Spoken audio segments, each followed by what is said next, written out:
Jag here, and what you're about to see is a video that I recorded yesterday for Heel Turn Wrestling's YouTube channel.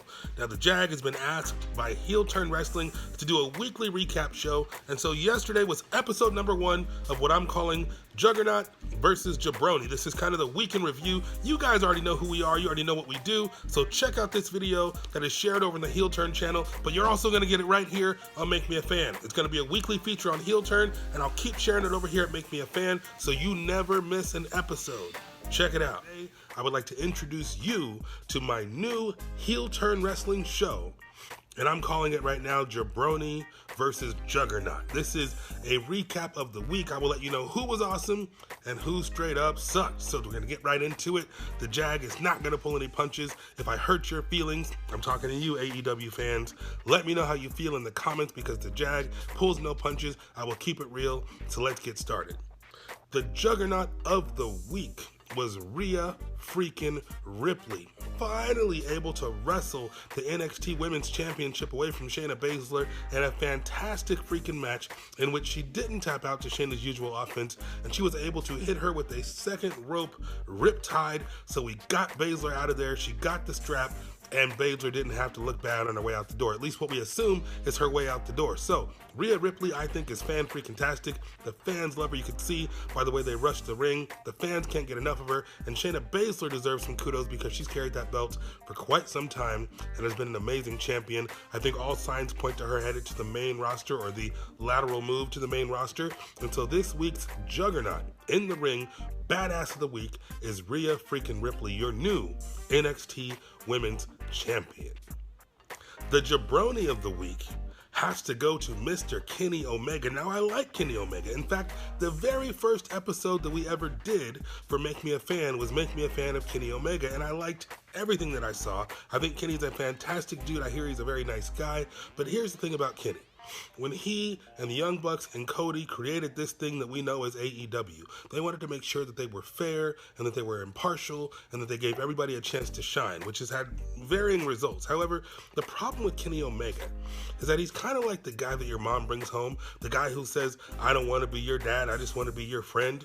And then your mom moves into the house with the guy and he's like your new stepdad, but he won't call himself that. He just wants to be called Roy, or in this case, Kenny. Here's the problem. It's Kenny's house. You're sitting on Kenny's furniture, you're watching Kenny's TV, you're eating Kenny's ice cream out the freaking freezer, but here's the thing, Kenny's trying so hard to be your friend that he's not laying down the freaking law. And in the case of Kenny Omega, he's trying so hard to be a nice guy, a nice leader, a nice, I don't know, owner, director, executive, that he's getting beat up by every freaking body because the guy refuses to put himself over. What does the Jag mean by that? I will tell you. This man got beaten by everybody and their cousin this week. Everybody and their cousin. First and foremost, the guy gets beaten in the opening match of the show. His tag partner, Adam Page, ends up waffling him upside the head and knocks him out. The guy gets pinned for the 1, the 2, and the 3.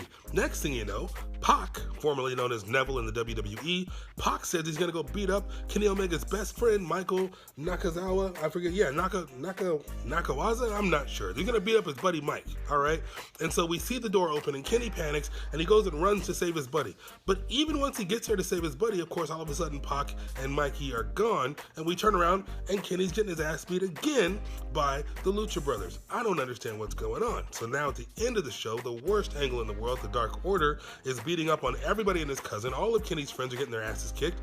Kenny runs down to the ring to make the save. He's probably the most talented guy on the roster, probably worldwide, next to Jericho, the most over guy on the roster. He runs down to the ring for what should be the big save, and again, he's getting his ass kicked yet again. So Kenny Omega, in an effort to be your friend, in an effort to be Mr. Nice Guy, Mr. Nice Executive, he is burying himself. You could say the same thing about the Young Bucks.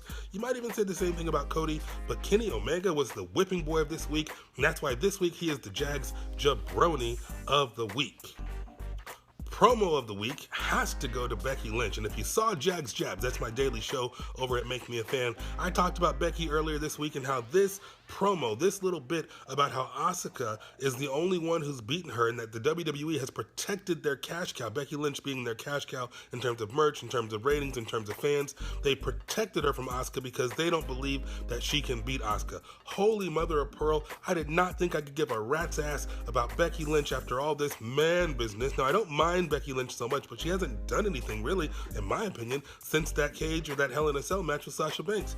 Now she's just sitting around doing tag matches, getting beat, whatever. But now we have an interesting angle between her and Asuka. Asuka has the skills to pay the proverbial bills, and Becky Lynch is gonna have to dig deep to beat Asuka. And I like this feud, I like this build-up, and I like that they gave it a little bit of a little more intrigue because Becky Lynch has something to prove, not just to the fans, not just to Asuka, but to herself. You see, it's been Becky Lynch versus the world for quite some time. She's saying, I'm the man, I'm the man, I'm the man. Well, now she's saying, am I the man?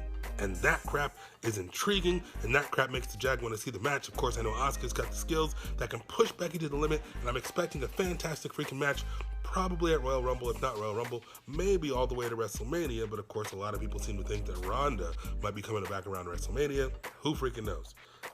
And this week, we're going to wrap it up with the spot of the week. And you're going to be surprised, all you people who follow the Jag at AKA the Jag, or who follow me over on Make Me a Fan. I'm going to give the spot of the week to an AEW match, to an AEW wrestler, someone that is hashtag prolific and gifted like myself. And that person is Jungle Boy, Jack freaking Perry.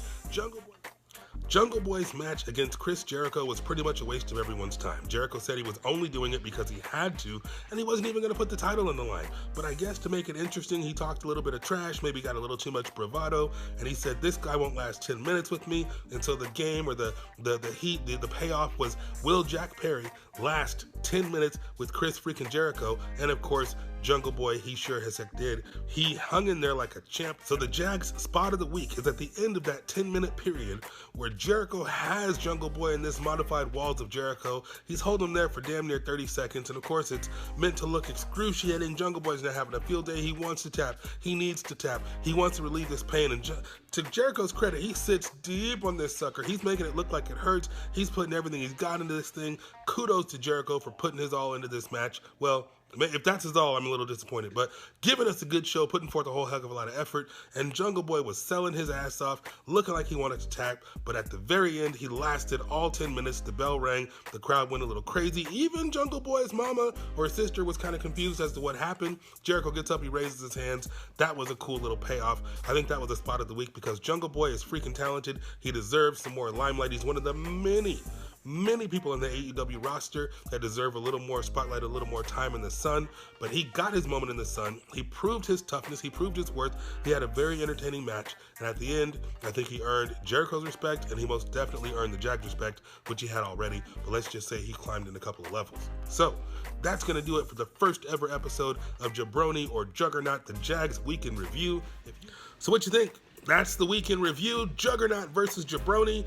Follow us at Make Me a Fan 316 on Facebook, Instagram, and Twitter. You can always follow the Jag at AKA the Jag. We will see you tomorrow.